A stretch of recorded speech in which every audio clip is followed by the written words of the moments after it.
good news is that the hardest part of sewing the Godiva are over. Bad news, and I wouldn't even call it bad news, is that there is still a few more steps left, but if you got into this point, it is smooth sailing till the end. Now the cups don't look great because we haven't inserted the underwire, so don't worry if you're like, this doesn't look so good at this point. Once we insert the underwires, it'll really give the frame some structure. So the next step is to sew the back band to the frame. So we're going to put right sides together and sew it with a straight stitch, 1/4 of an inch seam allowance, back stitch at the beginning and the ends. It is not instructed in the book, but if you want to add boning, some channeling here and boning as well, just to give a little bit more support, you can. I'm not going to, but I'm going to give you that option.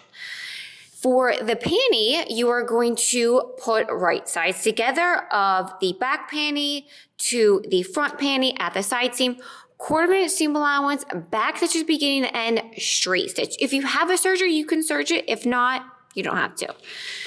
For the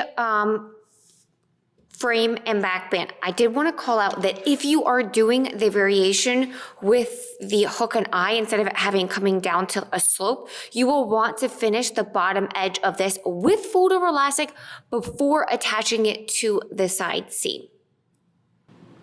Back band is sewn to the front frame and the back panty is sewn to the front panty. Now I want to show you a little tip.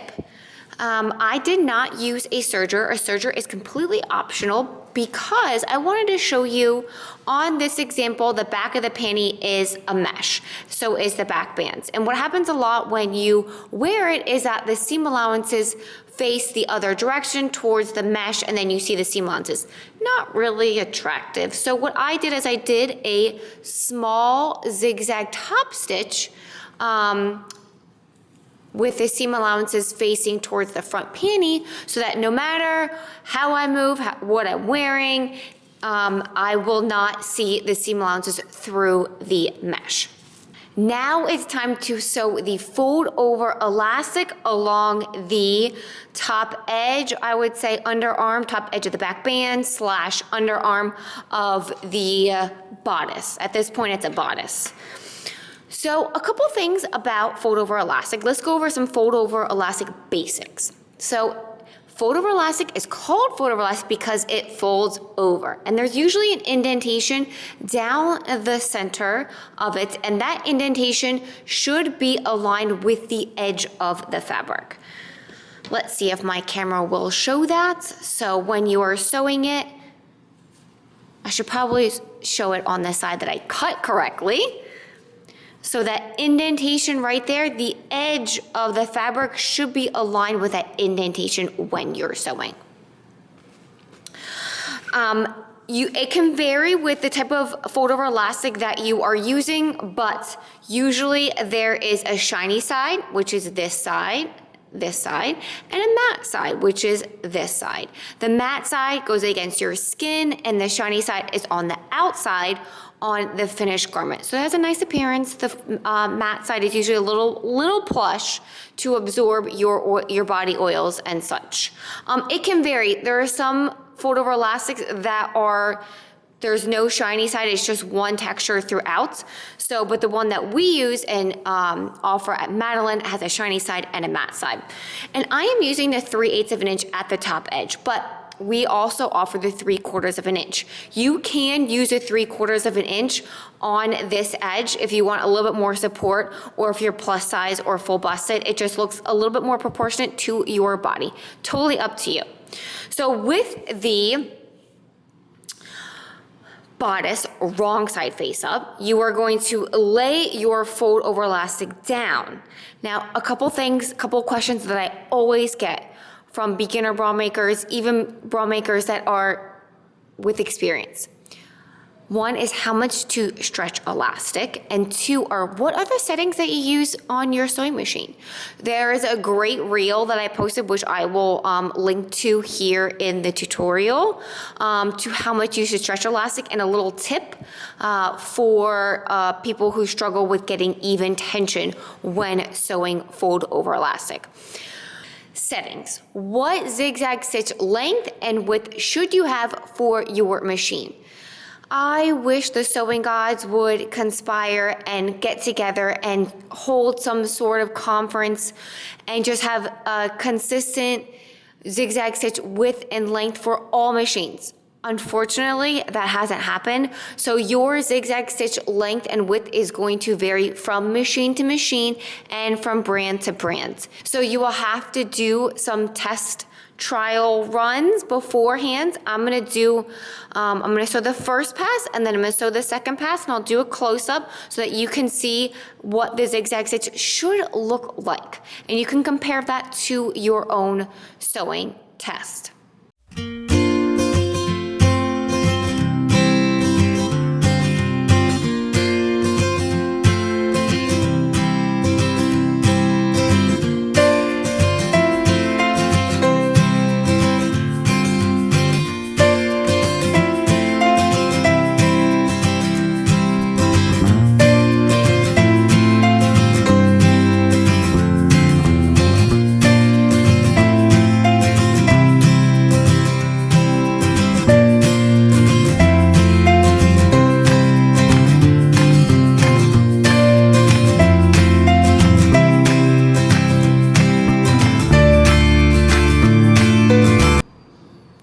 First pass of fold over elastic is sewn, and as you can see, it is really, those zigzag stitches are really close to the edge of the fold over elastic. That is what you want.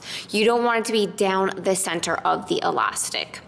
If you need to, you can trim your the fabric that's hanging over. I already did that. You don't want anything hanging over past that indentation because it gets really hard when you fold that back.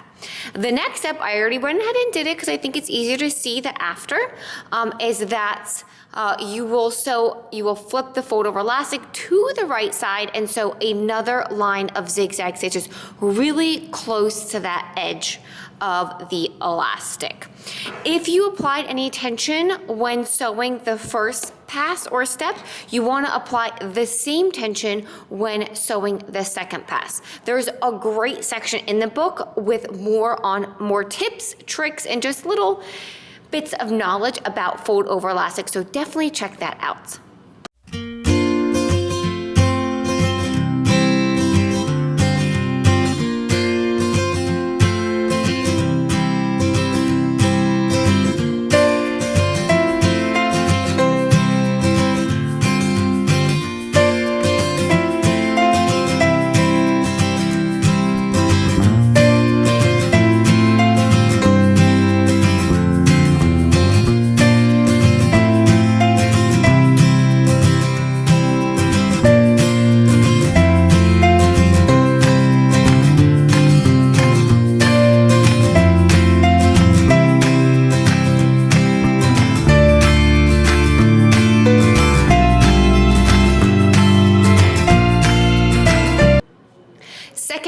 A fold over elastic is sewn. I also left a tail at the strap point, or basically I sewed it so that there was a little bit of excess elastic past the strap points. This will help in the next step to attach the ring. Alright, I went ahead and I serged the bottom edge of the bodice. This is optional, but I wanted to show you why it is super helpful at this point. So you will take your elastic bands and you will sew the short side with a straight stitch back to the beginning and the ends, and then you will align it, that seam, which in the book they tell you to stitch this down, finger press it open and stitch one side down. That's optional because you could be doing it in this step. So with the seam of the elastic band aligned with the center back, you are going to place the elastic bands on top so that it is overlapping about 1/4 of an inch, which is the width of the serge. So at this point, that serge really helps as a guideline when pinning at this step. You don't have to do it. I didn't do it to the panty, but I wanted to show you how it is really helpful at this point. So if you have that serge, when you go to pin it, all you do is align the top edge of the elastic with the top edge of the serge.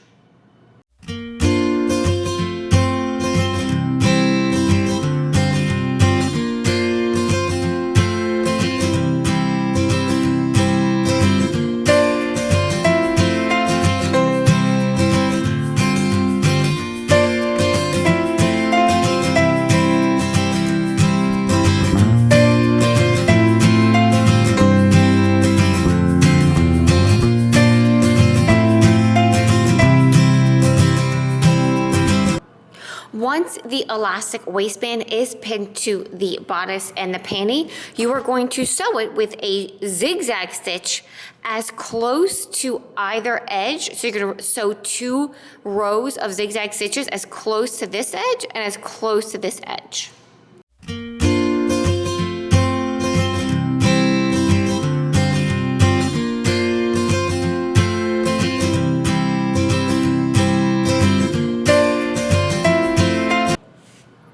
Elastic waistband is sewn and we are getting closer and closer to the finish. The next step is, first to trim my thread tail, is to place your gusset. You can pin it in place, or you can also use my BFF in bra making, Otiv's 505 spray adhesive. Spray a little bit on there.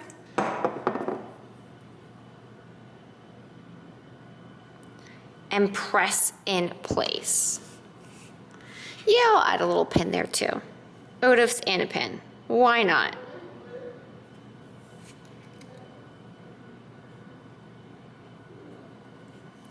Okay, now you are going to sew the front panty to the back panty.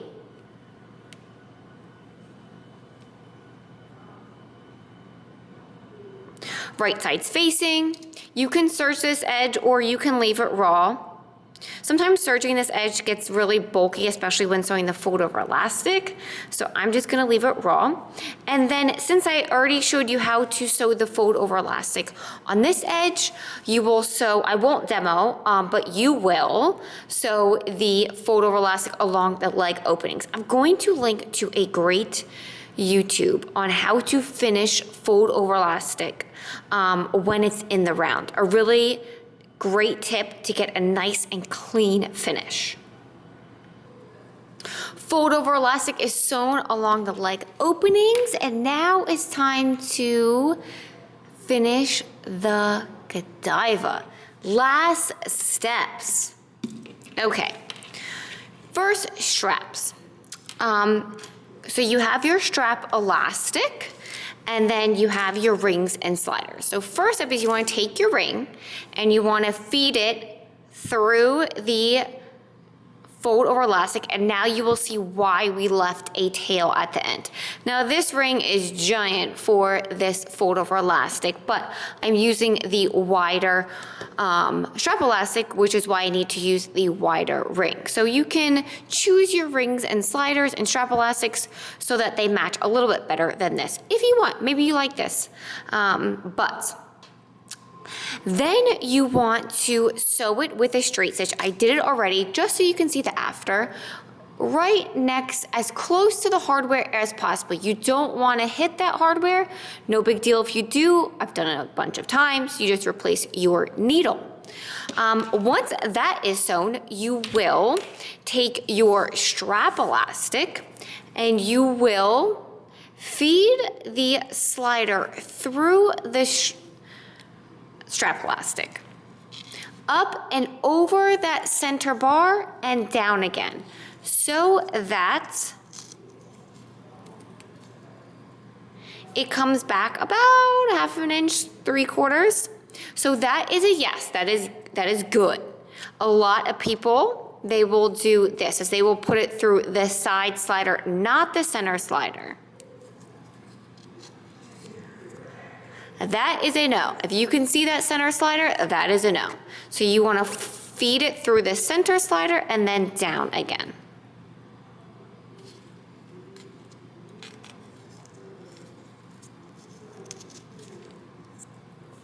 And then you're gonna stitch as close to the hardware as possible. You might have to move your needle position all the way to the right. And then here is what it should look like after. And I trimmed those seam allowances super close to the stitching. Once you have this, you will feed it through the ring with the bodysuit wrong side face up, feed it through the ring, up and over that center bar and down again.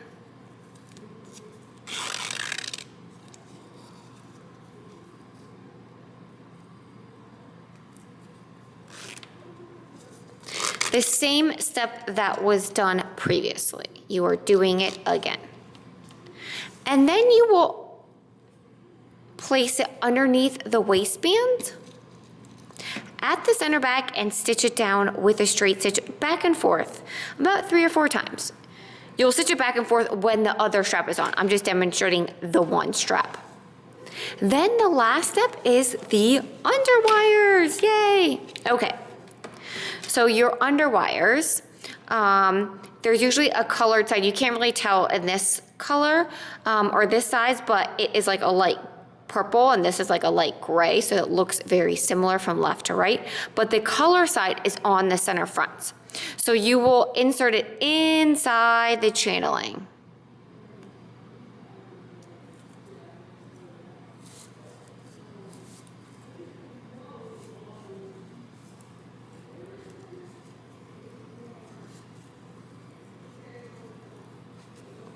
And you want to make sure there's about a thumb worth of playroom in there. So about 1/4 of an inch, no more than 1/2 of an inch on either side, just so the underwire has a little bit of room to move and that you can stitch it down at the center front.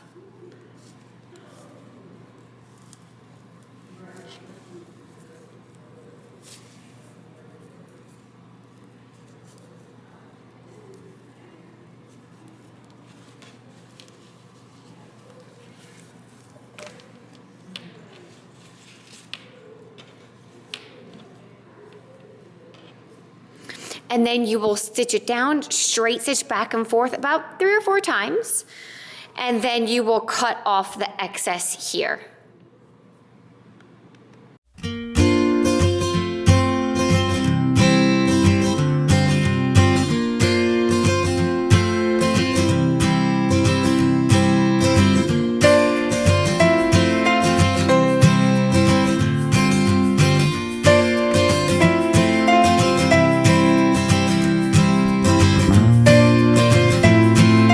Godiva Bodysuit is finished.